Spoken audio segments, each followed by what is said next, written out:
You can't break a man the way you break a dog or a horse. The harder you beat a man, the taller he stands.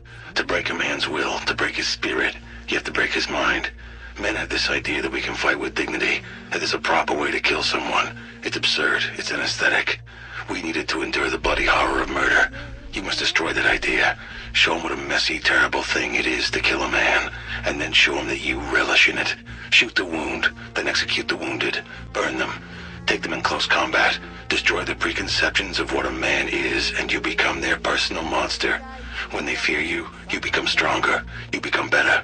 But let's never forget, it's a display. It's a posture, like a lion's roar or a gorilla thumping at his chest. If you lose yourself in the display, if you succumb to the horror, then you become the monster. You become reduced. Not more than a man, but less. And it can be fatal. Getting them in is easy. I brought them in over the mountain, through the desert, whatever. The hard part is moving them inside the country. Whenever you get stopped, you gotta bribe someone and shoot someone, and not good for business. No, once you're inside, you want to hand off as fast as possible. Let the customer deal with it. How do they move a shipment? I delivered 300 kilos of C4 to Ben Two-Way about 6 months ago. He showed up with a dozen of his men, dead men. He packed C4 into the corpses, figured no one would search them. Smart guy. Where do you get the weapons? It's a romantic notion that they all came out of the Soviet Union after the collapse. That was a windfall back in 89, maybe through 91, but that's all over. I move weapons, I profit from circulation. You get a ceasefire in Liberia, both sides disarm. You think they slag 2,000 tons of guns? No. They sell them to me. I resell them wherever the next war is starting. Those same Soviet guns from 1989. Oh, that's about half. The rest mostly come from old European armies. After they abandoned their colonies in the 60s and 70s, you know, French guns, Dutch, Belgian. So some of these guns are very old. They've been sold, bought and sold repeatedly. They're not biodegradable. Only the dead are biodegradable. Why arms? Why not car parts, radios? What's the difference? Same job, really. You get up, you get on the phone, you meet your clients, you discuss a fair price, you make a delivery, receive payment. Sounds boring, but it's not. It's just simple. I'm doing what men have been doing for thousands of years, trading one thing for another. If it's you who wants to attach morality to it, make it evil. Insane. People who work in gun factories in Belgium or the States, they're unionized, right? You think kids making radios in Bangladesh pull down 40 grand a year on a 40-hour week? You start thinking too much about morality. That's insane. Why Africa? People need weapons all over the world. Why here? Why my home? Every place is somebody's home, pal. But it doesn't stop people from going to war. I don't start wars. I didn't start this one. It seems like it's your fellow Africans that want each other dead. Besides, why should I give a shit about your home? Why should anyone? You want me to go somewhere else? So there's someone's home you don't give a shit about? What if it was your home? War is my home. I spent a year in Black Beach once. In the dark. It's a hellhole. Covered in raw sewage. Guards breaking some inmates' fingers with a hammer just out of pure fucking meanness. Men die of starvation there all the time. I saw a guy in the opposite cell catch a rat with his teeth. Because they had him in handcuffs 24 hours a day for 2 months. He couldn't eat. Seeing someone do that, he was weeping while he crushed it to death in his mouth. Seeing his eyes, his face. It's madness. He was dead 3 days later. What killed him? Realization of what he turned into. How do you become an arms dealer in the first place? Back in the Navy, we delivered guns all over the world, dropping off guys with 20 crates of rifles for the local fighters, so they could knock over some dictator. Mind you, that's not 20 crates of factory M16s. These were illicit weapons, confiscated in some raid and then redistributed. No paperwork right. If a crate here or there goes missing, hey, it happens. Military teaches you 2 things. How to deal with bureaucracy and how to avoid it. Learning how to avoid it means learning how to deal in arms. You muster out, you apply what you learned. Every gun runner I ever met got his start that way, losing illicit weapons in transport with national militaries.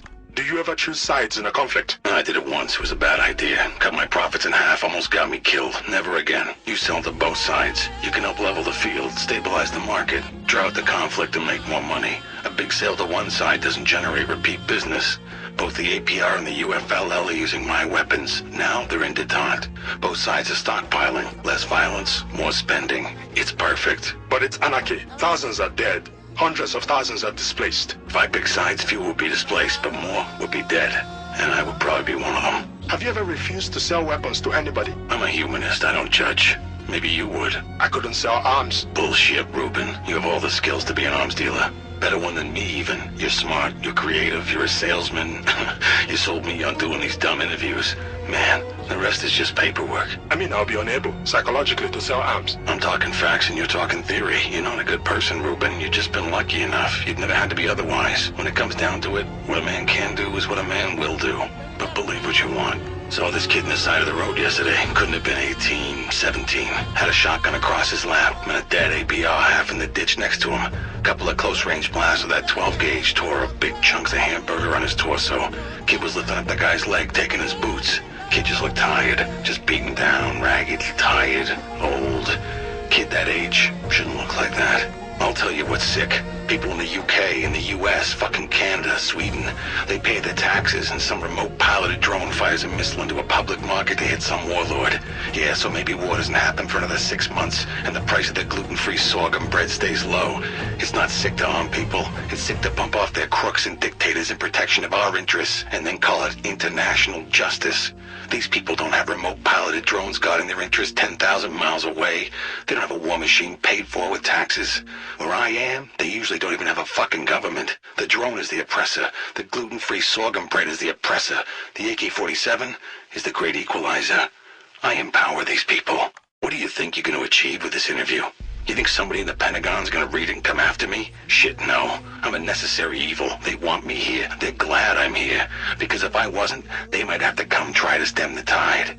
It would be thankless and worthless, and once the bodies started coming home in bags, they're screwed. A dead 23-year-old from Iowa gets more airtime than the death of 50,000 people he gave his life to protect. So even if they did give a shit, their own media prevents them from taking action. Who gets the lion's share? That's what it's all about. Whether it's between children or animals or warlords. It's not that everyone wants a piece. It's that everyone wants the biggest piece. And the biggest piece doesn't go to the monkey or to the giraffe. The biggest piece goes to the lion. Because the lion is the fucking king. That's how it works. It worked that way 1,000,000 years before there were men saying otherwise. That's probably how it should work. But you are not the lion. They call you the jackal. Shh. Sometimes the jackal steals the lion's share. But don't tell anyone. I saw that truck you were driving in, perforated with 50 cal rounds and torched on the side of the road. I looked inside, corpses blown to pieces and burnt and unrecognizable. No camera, no tape recorder, no notebook. So I don't know, maybe you're dead, maybe not. Maybe you'll find these stupid tapes and do whatever the hell you wanted to do with them. Or maybe the interview's over. Wasted words, wasted life. Maybe I'll see you soon. Saw a firefight today. A little skirmish broke out of this roadblock when some APR guys got lost in the truck. Maybe 5 or 6 of them trading fire with the UFLL guys manning the CP. Went on for 20 minutes. Guys popping up from behind rocks to spray a few shots. You know, random at each other.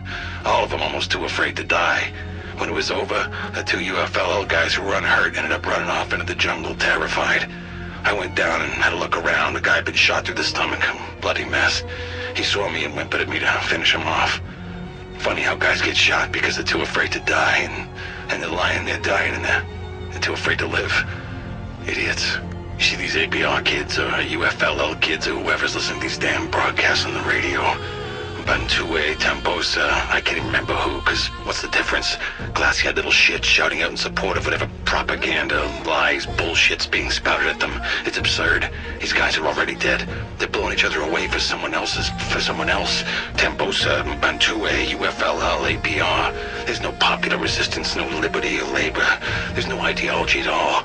There isn't even a desire to win. There's no sense in it. No sense in it at all. What would it matter if we butchered the lot of them? Would it change anything?